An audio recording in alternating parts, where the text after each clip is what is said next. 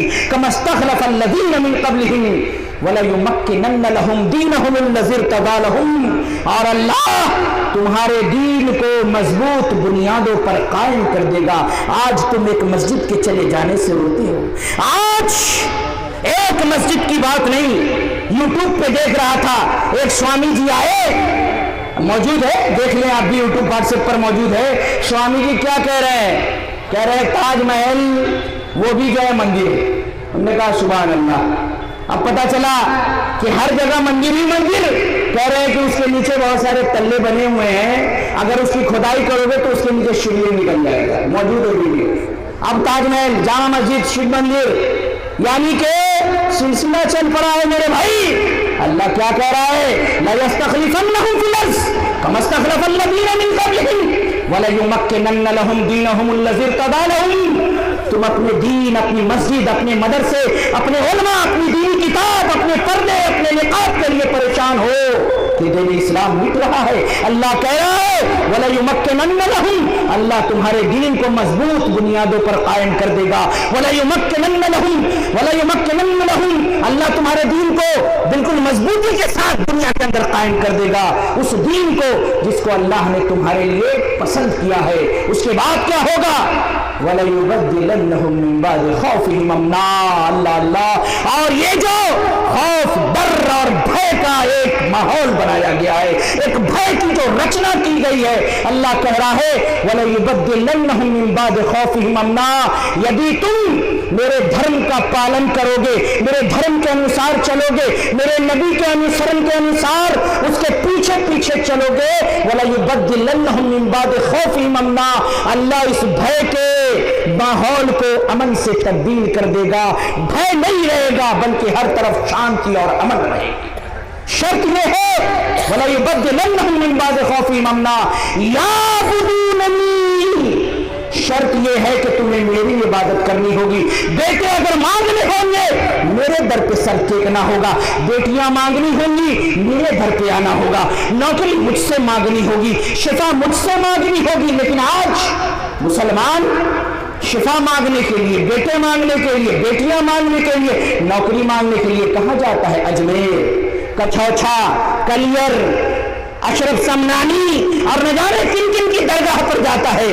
اور نبی کی شان میں ایسی ایسی گستاخی کر رہا ہے. اللہ کی قسم میرے نبی کی یہ دعا تھی کہ اے اللہ میری امت کو یکبارگی ہلاک نہ کرنا. اگر نبی کی یہ دعا نہ ہوتی تو اللہ رب العزت پوری امت کو ہلاک کر دیتا. ایک مولوی صاحب تقریر کرتے ہیں، کہتے ہیں کیا؟ ارے نبی نبی نبی نبی کرنا ہے. کہتا ہے جو لینا ہے، اللہ رب العزت کی شان میں گستاخی کر کے کہتے ہیں کہ نبی نبی کرتے ہو، اللہ اللہ کرتے ہو، جو لینا ہے لے لیں گے محبت، جو لینا ہے لے لیں گے محمد سے. اللہ کے پلڑے میں وحدت کے سوا کیا ہے؟ نعوذ باللہ من ذالک. اللہ کی توہین. ایک مولوی صاحب کیا کہہ رہے ہیں؟ اللہ سے مانگو، اللہ سے مانگو، اللہ سے مانگو. بیوی سے چائے کیوں مانگتا ہے؟ لو بھائی، یعنی کہ جب رب کی ایسی توہین ہو اللہ عذاب نازل نہیں کرے گا. اللہ کیا فرما رہا ہے؟ اللہ تمہیں زمین میں بادشاہت عطا کرے گا، تمہارے دین کو، تمہاری مسجدوں کو، تمہارے مدرسے کو، تمہارے دینی اقدار کی حفاظت کرے گا. شرط کیا ہے؟ یعبدوننی، تمہیں صرف میری عبادت کرنی ہوگی. لا یشرکون بی شیئا، میرے ساتھ کسی کو شریک نہیں کرنا ہوگا. اور جو میرے ذات میں، میرے صفات میں کسی کو شریک کرے گا، اللہ کی آیتوں کے نازل ہونے کے بعد بھی اس کا انکار کرے گا، وَمَنْ كَفَرَ بَعْدَ ذَلِكَ فَأُولَٰئِكَ هُمُ الْفَاسِقُونَ. تو ایسے ہی لوگ فاسق ہیں، ایسے ہی لوگ فاجر ہیں، اور ایسے ہی لوگ دائرہ اسلام سے خارج ہیں.